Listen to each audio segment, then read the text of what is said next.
On the quiet edge of a Montana morning, where the pines whisper secrets older than any living soul, a father returned home expecting laughter, but instead found a nightmare waiting behind a nursery door, a little girl on her knees begging like a broken prayer, a baby too thin to cry, and a stepmother whose smile hid something colder than winter ice.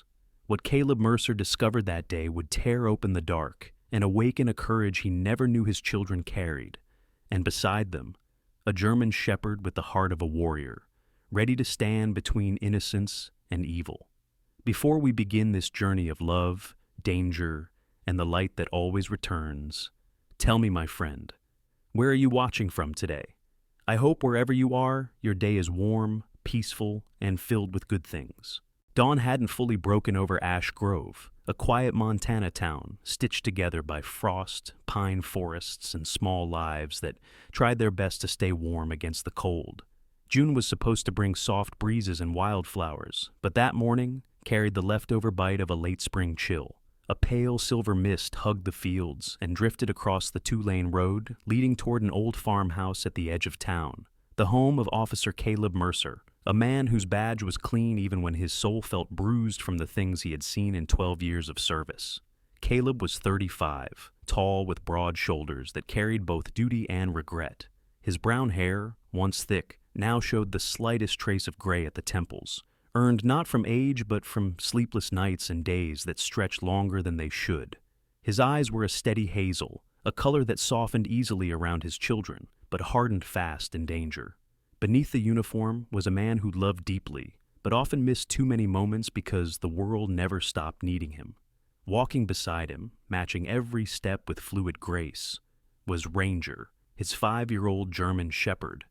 Ranger had a powerful build, lean muscle beneath black and tan fur, amber eyes that held both intelligence and an almost human empathy. As a retired K-9 with a small scar running across his right ear from an old narcotics bust, Ranger had the heart of a warrior and the gentleness of a guardian. He was fiercely loyal, alert to danger, and known at the precinct as the dog who always knew before anyone else. Ranger's instincts were nearly prophetic, shaped by years of tracking, searching, rescuing, and losing. He had once failed to save a missing child on a winter call-out 3 years earlier. And since then, he took every whine, every cry, every shiver as a plea he must answer. Even now, as he and Caleb walked back toward the farmhouse after an early training run, the dog's ears were up, tail stiff, something in his body language quietly coiled. Caleb noticed. "What is it, boy?" Ranger didn't answer.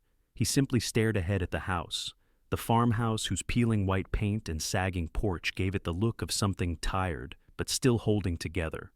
A warm light glowed behind the kitchen window, deceptively peaceful. Caleb smiled faintly. "Let's hope they're making breakfast and not a mess." But Ranger didn't move. He let out a low, rumbling growl, barely audible but filled with warning. Caleb stopped. The cold morning air pressed against him, thick with mist and something else. Unease. Ranger stepped forward, nose lifted, pupils sharp. Then Caleb heard it too. A faint sound, a child's voice. Not laughing, not calling, pleading. "Please, please don't." Caleb's blood ran cold. He ran inside. The farmhouse interior was dim, except for the weak glow of a lamp left on overnight. The living room was untouched, toys stacked neatly in bins, blankets, folded, shelves dusted. Too neat, too quiet. Ranger sprinted up the stairs before Caleb even finished clearing the hallway corner. The dog's nails scraped the wood in urgent warning. Caleb followed, heart pounding against his ribs. Halfway up the stairs, he could hear it clearly. The thin, cracking voice of a little girl begging, "Please." She didn't mean to cry. "Please don't hurt him." Caleb took the remaining steps 2 at a time. He reached the hallway, turned toward the children's room, and pushed the door open. What he saw carved itself permanently into his memory. Lily Mercer, his 8-year-old daughter, knelt on the wooden floor.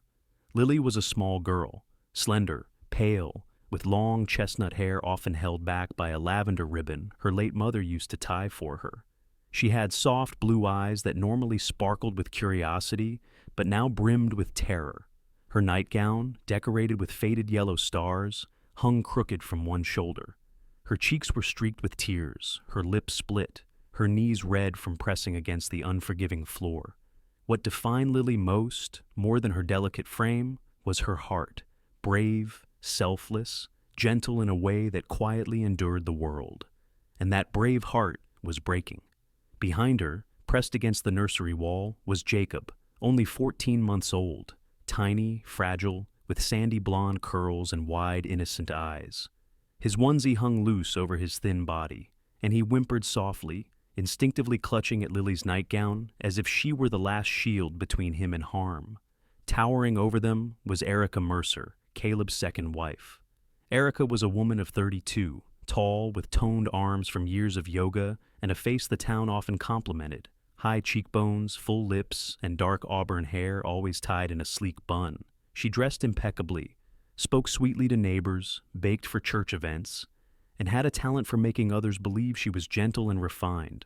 But beneath that carefully constructed warmth lived a woman who carried bitterness like a secret flame. She had grown up in a household ruled by appearance, her own mother obsessed with reputation, punishing Erica for any misstep. That childhood, sharp as broken glass, had twisted into resentment she never admitted aloud. Now, that resentment had found two small targets. Her expression in that moment was monstrous. Teeth clenched, eyes bright with manic anger, Erica's right hand was raised, gripping a heavy wooden spoon like a weapon she'd grown familiar with. Her voice hissed, "I told you, keep him quiet." Caleb's breath caught. "Erica!" The word exploded from him like thunder. Ranger lunged with a bark so fierce it echoed against the nursery walls. Erica spun around, and instantly, the cruelty vanished from her face. Her snarl dissolved into a trembling mask of innocence. "Oh, Caleb, I didn't expect you back so soon." She dropped the spoon. It clattered loudly against the floor. Her voice shook with practiced fragility. "Lily's been acting out all morning. Jacob's been sick all night. I lost my patience. You know how overwhelming it can be." Caleb didn't respond. His eyes were locked on Lily. Lily, who still didn't stand. Lily, who shielded Jacob with her small body like a mother wolf defending her cub. Lily, whose eyes begged him without words, "Please, please see me." Caleb knelt beside her slowly. His hand hovered near her cheek. She flinched. That single motion cracked something inside him. "Lily!" he whispered. "Sweetheart, what happened?" Lily's voice was barely audible. "I fell, Daddy. I'm clumsy." Ranger whined softly, nudging her shoulder. She was lying. A truth too heavy for a child to hold weighed inside the room. Caleb's heartbeat thundered, but his voice stayed calm. "Both of you," he said quietly, "we're leaving now." Erica stepped forward. "Caleb, don't be dramatic. You're tired. You're misreading." He looked at her, and for the first time, she seemed to understand that the facade was cracking. Ranger stepped between them, teeth bared, not attacking, but unmistakably warning. Erica froze. Caleb lifted Jacob gently, then took Lily's hand. She trembled against him, but she didn't let go. They walked out of the room together. Ranger followed, watching Erica until the last possible second, as though ensuring she did not move a single inch closer. And in that moment, on that cold Montana morning, Caleb knew his world had already changed. But he didn't yet know how deep the darkness ran, or how much strength his children had quietly shown to survive it. He only knew one truth. Whatever had been happening inside this house ended today. The morning in Ash Grove broke reluctantly, as though the sun itself hesitated to shine on the Mercer farmhouse after what had happened inside those walls. Pale gold light spilled across the frost-silvered yard, brushing thin rays onto the cracked porch and drifting through the kitchen window, where silence sat thick and uneasy. Officer Caleb Mercer had slept barely an hour, if that. After carrying Lily and Jacob downstairs, he had sat beside them on the living room couch until the sky softened. Lily slept curled against Ranger's flank, fingers woven into his fur as though the world would split apart if she let go. Jacob lay on Caleb's chest, trembling intermittently even in sleep. And Caleb, heart aching, had stared into the dark, replaying the nursery scene over and over until dawn pressed against the curtains. When the sun rose, he carried Jacob to the kitchen, settling him gently into the wooden high chair. Ranger stayed close, eyes tracking every movement, posture calm but vigilant. Lily followed quietly, clutching her stuffed bear, the one toy she kept closest, a memento from her late mother. Caleb took a breath before turning toward the pantry. What he saw next hollowed him. The pantry shelves, which should have been stocked with cereal, oats, canned fruit, and snacks, were nearly empty. Only a few stale crackers sat in an open box. No baby formula, no toddler snacks, no fresh fruit. It didn't add up. He had groceries delivered every week. Lily stood beside him, silent. Her eyes flicked toward the pantry, then toward Jacob, then down at her feet. Caleb knelt. "Lily," he said gently, "have you been hungry?" Her small shoulders tightened. She whispered, "I saved crackers for Jacob. I hid them in my room." Caleb's throat closed. Ranger nudged Lily with his muzzle, offering silent comfort. Caleb lifted her chin with a trembling hand. "We're going to the hospital, both of you, right now." Just then, soft footsteps approached, small, deliberate taps on wood.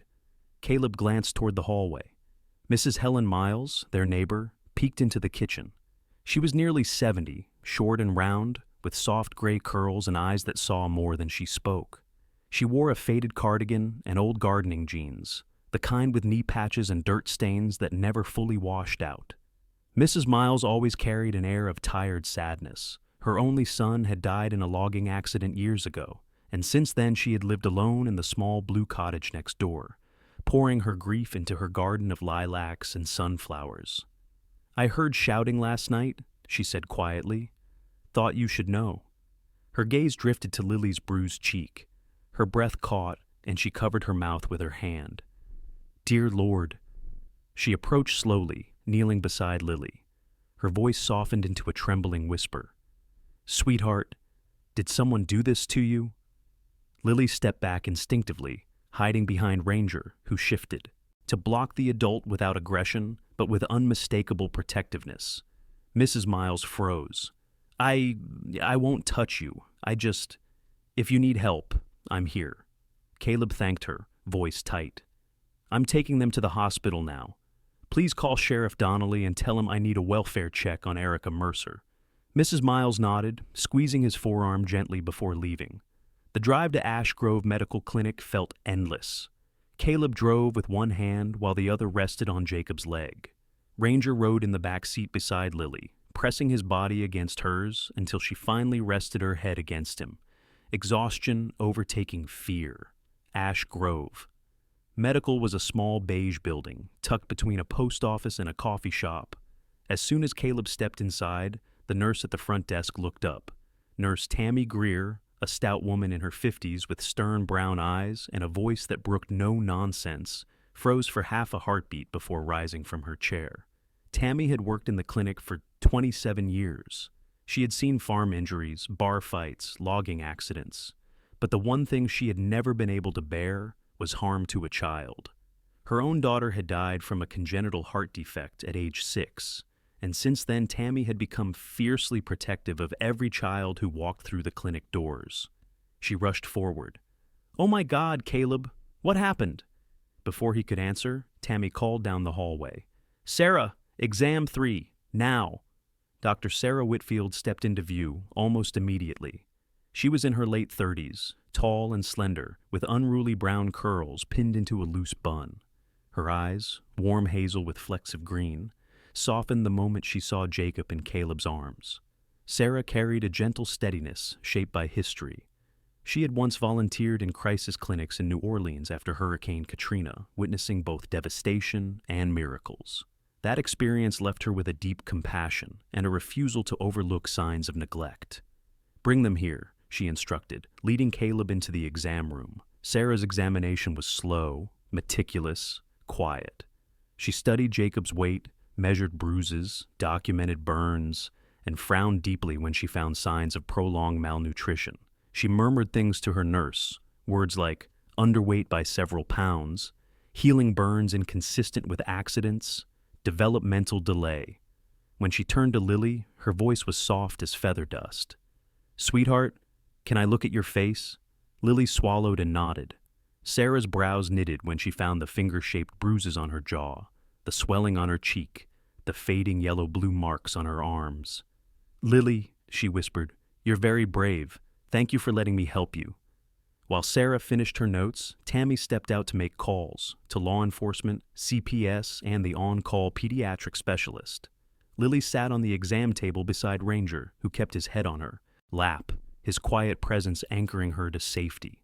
Caleb stood by the window, fists clenched at his sides. When the door opened again, a new woman entered, Mara Hastings, the CPS caseworker. Mara was 34, petite and sharp-featured, with chestnut skin, tightly braided hair, and dark eyes that held both exhaustion and steel. She carried a thick binder and a shoulder bag spilling with paperwork. Mara was known across the county as relentless. Her caseload was heavy, but she fought for children with a tenacity sharpened by her own past in foster care. She never forgot what it felt like to sleep in strange houses, to feel unprotected. Mara sat on a chair in front of Lily. "Hi, Lily. My name is Mara. I'm here to keep you safe. Can you tell me what happened?" Lily looked at Caleb. He nodded gently. Lily's voice trembled like brittle glass. She hurts us. Every day. Jacob cries. She says it's my fault. She said she'd kill him if I told." Mara inhaled sharply, slow, controlled, professional, but her eyes glistened. "Thank you, Lily. You did the right thing." She turned to Caleb. "Officer Mercer, I need to inform you that I'm granting temporary emergency custody to you. Erica Mercer is not permitted contact with either child until further notice." Caleb nodded, relief and anguish knotting in his chest. Sarah returned with printed documentation. Her voice held controlled anger. "These injuries aren't new. This has been ongoing, but they're safe now." Caleb looked at his daughter, then at his son, then at Ranger, who seemed to understand every word, and he knew with bone-deep certainty his children could never return to that house unless he tore its darkness out by the roots. Mara stood. "We'll begin the legal process immediately. Sheriff Donnelly's team is already approaching your house to locate Erica. Could be she's still there." Caleb's jaw tightened. "She won't hurt them again?" Mara nodded. "No, not anymore." The chapter closed with Lily reaching for Ranger's fur and whispering, "Can we go home now, Daddy? Not the old home, a new one, somewhere safe?" Caleb knelt beside her. "Yes, sweetheart," he said, voice steady. "A safe place, I promise." Outside the clinic, the Montana wind rustled the pines, not as a warning this time, but as if the land itself acknowledged a shift. The truth had come into the light, and nothing would be the same again. The courthouse in Ash Grove stood on Main Street like an old sentinel of judgment, its brick walls warmed by the rising sun. The morning was crisp, the kind of Montana day where the sky was an impossible blue, and the air smelled faintly of pine sap and distant river water. Caleb arrived early, leading Lily by the hand while carrying Jacob in his other arm. Ranger trotted beside them, calm, poised, a living anchor for the children. The courthouse steps were stone worn smooth by years of boots and broken promises. Today, Caleb felt as though every one of those promises pressed heavily on his shoulders. Inside, the corridors buzzed with murmurs, papers shuffled, doors clicked shut, the scent of coffee drifted faintly. Caleb took a quiet seat in the waiting area, outside courtroom B. Lily sat beside him, small and pale but determined. She had braided her hair herself that morning, crooked but earnest, and Ranger immediately rested his head on her lap as she stroked his fur. Jacob slept in Caleb's arms, his tiny body finally gaining strength from proper meals and warmth. A soft voice interrupted the silence. "Officer Mercer?" Caleb turned to see Deputy Karen Holt, a woman in her late 20s, approaching with a clipboard tucked under her arm. Karen was of medium height, athletic from years of patrol work, with freckles scattered across her cheekbones and strawberry blonde hair pulled into a tight ponytail. Though young, she carried herself with quiet confidence shaped by working domestic abuse cases she took personally because her own mother had survived an abusive marriage. Karen offered Lily a gentle smile. "You're very brave, sweetheart." Then to Caleb, "The judge is reviewing preliminary evidence now. shouldn't be long. Her presence felt steady, a reminder that not everyone in law enforcement looked away from the hard things. Across the hall, the door opened, and attorney Robert Quinn, Erica's lawyer, stepped out. Quinn was in his 40s, a polished man with too perfect dark hair, a sharply tailored charcoal suit, and eyes that seemed to weigh the value of everyone in the room. Known for representing wealthy clients and manipulating emotional narratives, Quinn was feared by many. His reputation came from his talent for twisting doubt into a weapon. His voice oiled through the hallway. "Officer Mercer," he said smoothly, "my client intends to cooperate fully. I trust you'll be reasonable." Caleb didn't answer. Ranger growled quietly on Lily's lap. Quinn smirked and walked away. When the courtroom doors opened, Judge Evelyn Rourke took the bench. She was a woman in her mid-50s with sharp gray eyes and hair cut in a neat bob, dressed in a black robe that seemed too heavy for her slender frame. Rourke had the posture of someone who endured storms without blinking. Rumors said she spent years as a child advocacy lawyer before becoming a judge, cases that hardened her, cases that gave her zero tolerance for harm done to minors. She cleared her throat. Court is now in session. Erica was escorted inside by 2 deputies. She wore a simple light blue dress, her auburn hair smoothed back into a soft bun. She looked refined, fragile, like someone unjustly accused, but Caleb saw the flicker in her eyes. Calculation. Her gaze landed on Lily for a fraction of a second, cold enough that Ranger rose to his feet, muscles tense until Caleb placed a firm hand on his collar. The hearing began with Quinn presenting a rehearsed narrative. "Your Honor, my client is a dedicated stepmother, overwhelmed by the sudden burden of caring for 2 children, while Officer Mercer traveled constantly. The injuries described are consistent with normal childhood accidents. Jacob's weight loss occurred during a viral illness. Lily's behavior has been erratic and misleading." Quinn leaned slightly forward, voice honey-sweet. "We ask the court not to rush judgment without evidence." Judge Rourke turned to Caleb's attorney, Janet Lorne. Janet was in her late 40s, short and compact with dark curly hair, glasses perched low on her nose, and an expression that radiated unstoppable determination. A former prosecutor known for her meticulous preparation and empathy toward victims, Janet rarely raised her voice, but when she did, it cut sharper than any shout. "Your Honor," she began, "the evidence is extensive. Medical reports document bruising, malnutrition, burns inconsistent with accidents. The children were removed for their safety." She presented photographs. Sarah's documented images of Jacob's burns, Lily's bruises. The courtroom felt colder as the images appeared. Erica dabbed her eyes with a tissue, murmuring theatrically, "This is unfair. I love them. I never meant." But Judge Rourke's expression didn't soften. Then came the moment everyone braced for, Lily's testimony. The courtroom doors opened again, and court-appointed advocate Melissa Crane entered with Lily beside her.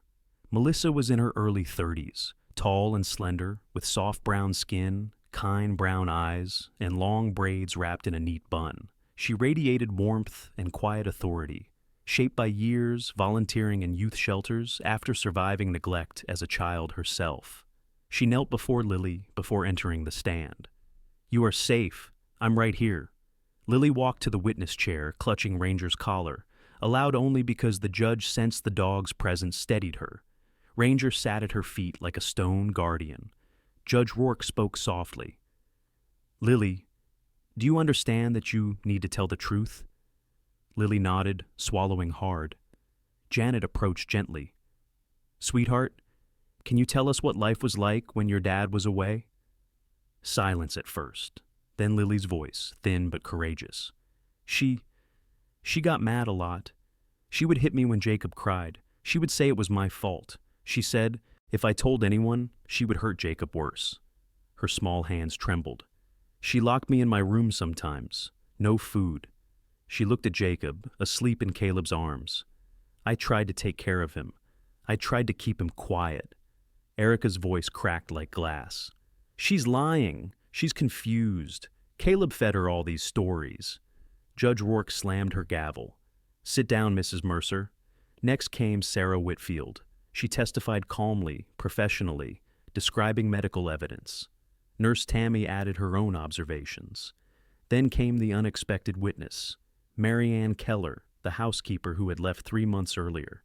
Mary Ann was in her mid-50s, rail-thin with silver-streaked blonde hair, faded jeans, and a gentle but nervous way of speaking. She had returned to town only yesterday after hearing of the case.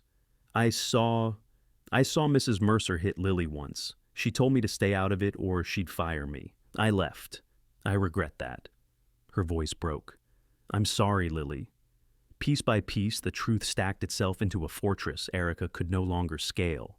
Still, she tried. When Judge Rourke asked if she wished to speak, Erica rose. Her mask flickered. "They twisted everything. Caleb never loved me. The children hated me." Her voice sharpened. "I did everything for this family. Everything. Those kids were ungrateful. I deserve better." A hush fell. Even Quinn looked alarmed. Judge Rourke leaned forward. "Mrs. Mercer, this court finds the testimony, evidence, and professional evaluations overwhelmingly credible. Effective immediately, custody is granted solely to Officer Mercer. Mrs. Mercer is barred from contact, with the children pending further criminal investigation." Erica's face contorted in fury. "You'll regret this! All of you!" Deputies moved in, escorting her out. Ranger growled once, low and certain. As the courtroom emptied, Lily looked up at Caleb. "Is she gone?" Caleb lifted her into his arms. "Yes, sweetheart, she's gone." Outside, the Montana sky stretched endless and blue, the kind of sky that promised better days. Evening settled over Ash Grove with a deceptive gentleness, lavender skies fading into indigo, pine silhouettes standing like dark sentinels against the coming night. To most townsfolk, it was a peaceful summer evening, but to Officer Caleb Mercer, the world had shifted beneath his feet. The court ruling earlier that day had freed Lily and Jacob from Erica's reach, but victory tasted like smoke, thin, fragile, easily carried away by the slightest wrong wind. Caleb drove the children home from the courthouse, the late sunlight glimmering across the windshield. Lily sat in the back seat beside Ranger, her small fingers buried deep in the dog's fur. Jacob slept strapped in his car seat, cheeks flushed with a healthier pink than before. Though they were safe for the moment, Caleb felt the strange stillness of the air, as if the mountains themselves held their breath. The farmhouse was no longer home. It had become a crime scene of memories. So instead of returning there, Caleb stopped at a small rental cabin on Silver Ridge Road, a temporary home offered by Chief Raymond Pike, a quiet, broad-shouldered man in his 50s with a thinning salt and pepper beard and a compassionate heaviness to his eyes. Pike had been Caleb's mentor since his rookie days. He understood too well the danger posed by people who hid cruelty behind polished smiles. That evening, after settling the children inside the cabin, Chief Pike arrived for a welfare check. He was tall and strong, but carried a faint limp from an old gunshot wound that never fully healed. "You holding up, kid?" he asked, though Caleb was 35 and hardly a kid anymore. Pike treated every officer like a son. He noticed things others didn't. His voice was steady, deep, like it had weathered storms long before Caleb ever donned a badge. Caleb nodded, though the exhaustion in his eyes betrayed him. "I'm managing." Pike glanced toward the dimly lit living room, where Lily sat curled under a blanket, quietly reading, while Ranger lay at her feet. "She's tough," he murmured. "Most adults wouldn't have survived what she did." Caleb swallowed hard. She shouldn't have had to. Pike placed a heavy hand on his shoulder. "We'll keep watch tonight. Erica's locked up, but dangerous people don't always stay where we put them." As if summoned by those words, the cabin phone rang, sharp, shrill, slicing through the quiet. Caleb answered. A voice slipped through the receiver, slurred yet venomous, like a serpent striking from tall grass. "You think you've won," Erica hissed. "But those children are mine. The law can't keep me away. And accidents happen, Caleb. Houses catch fire. Cars slide off dark mountain roads. You can't watch them every second." Caleb's blood turned ice. "Where are you?" A laugh, high, fractured, drifting into madness. "Look outside." The line went dead. Caleb lunged to the front. Window, heart punching against his ribs. Outside, the fading twilight bled across the clearing. Pines swayed, shadows lengthened, but the road was empty. Chief Pike grabbed the radio clipped to his belt. Unit 3, possible threat to Officer Mercer's family. Send patrol cars to Silver Ridge. Full perimeter sweep. Ranger barked furiously, claws scraping the wood floor as he ran to the door, hackles raised. His reaction was so intense, Caleb knew one thing with absolute certainty. Ranger smelled her, or sensed her. The dog's instincts were older than reason, carved from years of tracking predators across forests and alleys. Caleb locked every door, checked the windows twice, then gathered the kids in the living room. Lily clutched Ranger's collar, her eyes wide but resilient. "Is she coming back?" she whispered. "Not tonight," Caleb said, though the words tasted like ash. "I won't let her near you." Meanwhile, a subplot quietly took shape. Chief Pike had brought someone with him, Deputy Cole Davin, a new officer recently transferred from a neighboring county. Cole was in his early 30s, tall but lanky, with sandy brown hair, nervous eyes, and a handshake that revealed uncertainty beneath the uniform. Cole had lost his father to suicide when he was a teenager, a wound that made him wary of conflict, yet deeply compassionate toward children. His inexperience sometimes showed, but his heart was solid. "Officer Mercer?" Cole said softly. "I'll stay outside the cabin with Pike tonight. Erica won't get anywhere near you." Caleb appreciated the support, but Ranger remained tense, staring through the window as though waiting for shadows to animate. Patrol cars arrived within minutes, 2 cruisers driven by officers Caleb recognized. Officer Dana Reeves, a woman in her mid-40s with cropped black hair and a stern jawline, known for her flawless control under pressure. And Officer Matt Corbin, a large man with kind brown eyes and a gentle voice, whose calm presence often diffused violent confrontations. Both officers approached the cabin with hands on holsters. "No sign of her vehicle anywhere on the ridge," Reeves reported. "We'll sweep the forest perimeter next." Night deepened. The air cooled, crisp and sharp. Mist began rising from the ground, swirling around the cabin like ghostly ribbons. Inside, Lily refused to sleep without Ranger beside her. Caleb placed Jacob into the crib in the guest room, the baby's breath soft and steady. Ranger remained in the hallway, watching everything, a living barrier between danger and innocence. Around midnight, the distant howling wind shifted. Ranger sprang up, barking again. Caleb grabbed his flashlight and unholstered his sidearm. Pike and Cole rushed to the front porch. Reeves and Corbin were circling the outer edge of the property. A flicker of movement flashed near the tree line, a figure slipping behind a pine. "Trunk," Cole gasped. "There! Someone's out there!" The deputies fanned out, weapons drawn, voices steady but taut. Ranger bolted outside, his bark breaking through the forest. Caleb shouted, "Ranger, heel!" But the dog didn't stop. He had caught a scent. Pike's radio crackled. "Unit 6 to all units, footprints near the north clearing, female, looks fresh." Erica had escaped custody. Caleb's chest constricted with fear so sharp it almost stole his breath. Pike touched his arm. "We'll get her. Stay with your kids. That's your priority." But before anyone could advance, Reeves's voice cut through the static. "Found something. Backside of the cabin." They ran. Behind the cabin, illuminated by Reeves's flashlight, was a small object tied to the porch railing. A baby's sock. Jacob's sock. Not taken, but stolen earlier. A message dropped like a serpent's hiss. Reeves muttered, "She was here."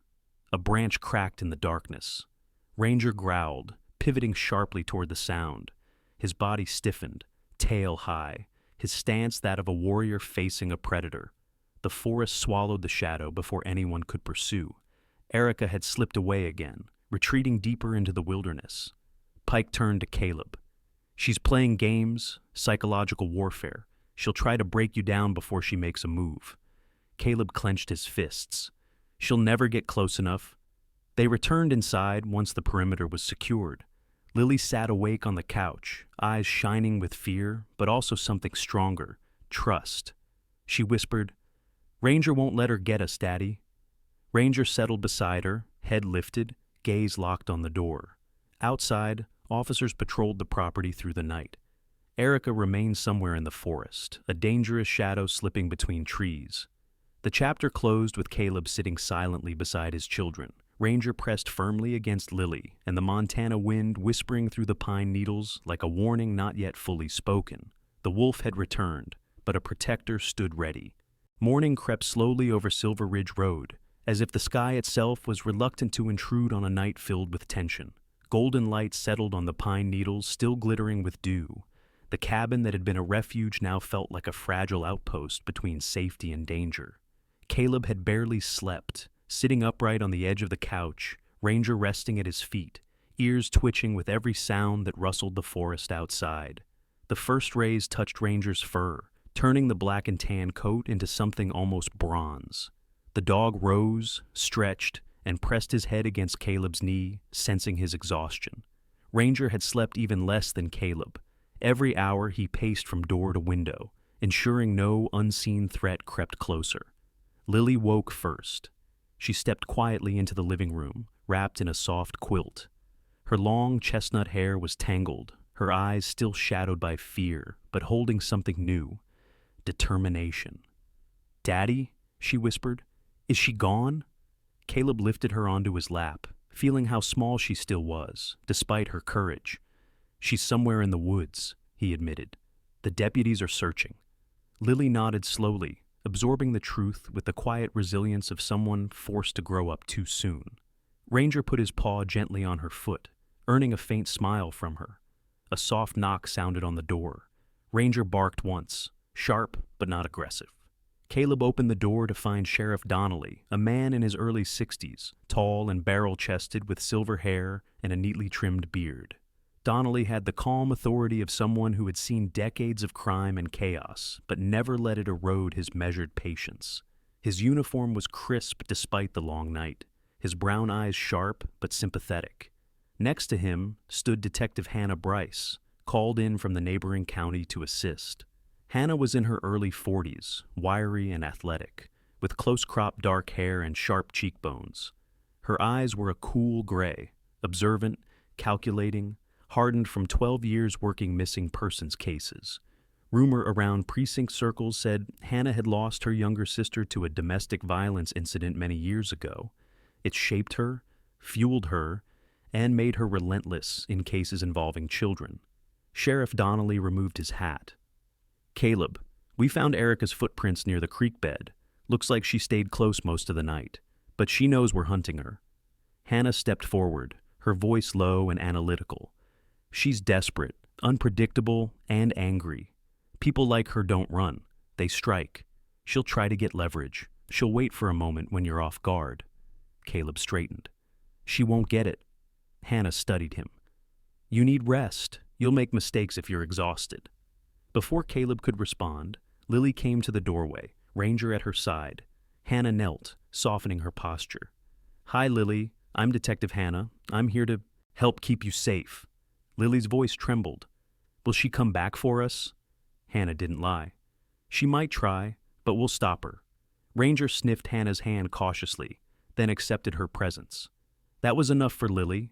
Ranger's judgment held more weight than words. Once the law officers left to resume the search, Caleb prepared breakfast, scrambled eggs and toast, simple, but the first real morning meal the children were sharing in safety. Lily ate slowly, her eyes flicking often toward the window. Jacob clapped cheerfully at Ranger, who tolerated the toddler's gentle pats with noble patience. Amid the quiet routine, a subplot quietly unfolded. Lily noticed something on the cabin shelf, a faded photo frame left by the cabin's owner. It held a picture of a young girl wearing a winter coat, holding a snow globe. Lily stared at it for a long time. "Who is she?" she asked. Caleb explained softly. "The owner's daughter. She passed away a long time ago." Lily touched the glass gently. "She looks happy." Caleb didn't miss the deeper meaning. Lily studied happy children the way some kids studied maps, looking for directions to a life she had barely known. Around noon, Mrs. Helen Miles, their elderly neighbor who had alerted Caleb the night before, visited the cabin carrying a basket of homemade blueberry muffins. Her gray curls were pinned neatly under a knitted hat, her cheeks rosy from the cool air. "Thought the children might want something warm in their bellies," she said, her voice trembling with motherly concern. Helen had once been known around Ash Grove for fostering stray animals, and, in some ways, stray people. She placed the basket on the table, then looked at Lily with soft but resolute eyes. "You're safe here, sweetheart. No one's going to touch you again." Lily nodded, appreciating the kindness, but still wary.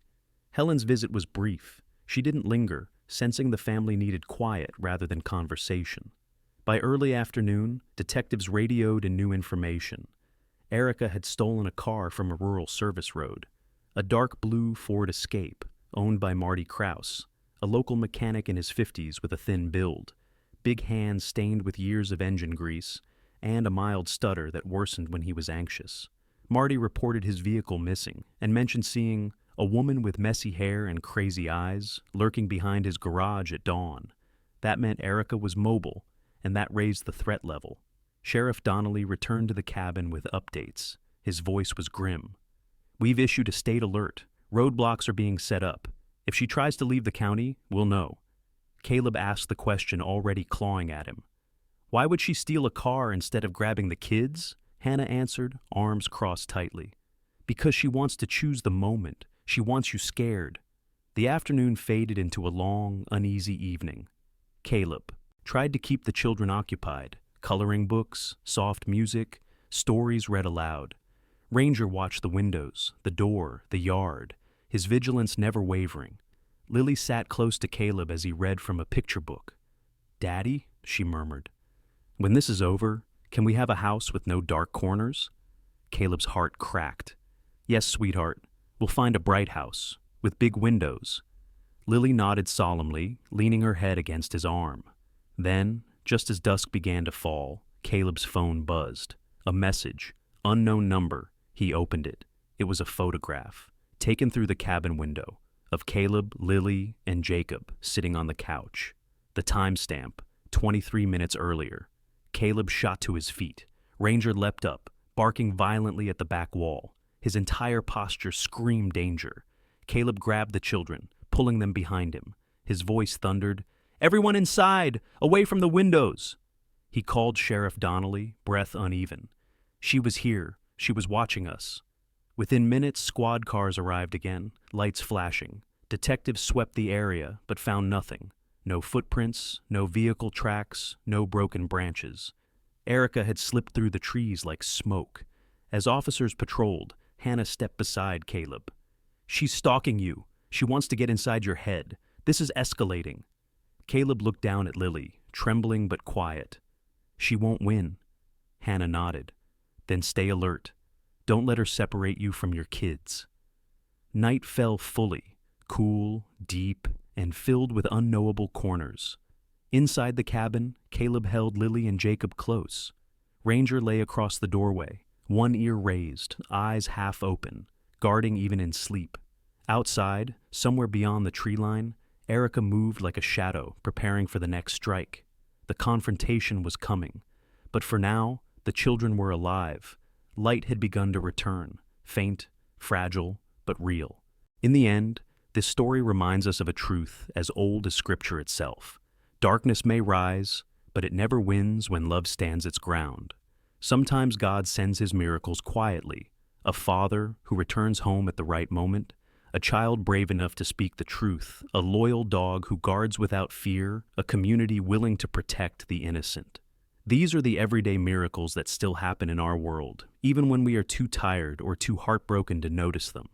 And maybe the greatest miracle of all is that God can take the most broken moments of our lives and shape them into something healing, something strong, something new. If you have ever walked through a night that felt endless, remember this: the dawn always comes, and God walks beside you until it does. If this story touched you, please share it so its light can reach another heart. Leave a comment and tell us where you are watching from. Subscribe for more stories of courage, faith, and the quiet miracles God still performs in the everyday world. And if you believe God protects the innocent and lifts the broken, write Amen in the comments below.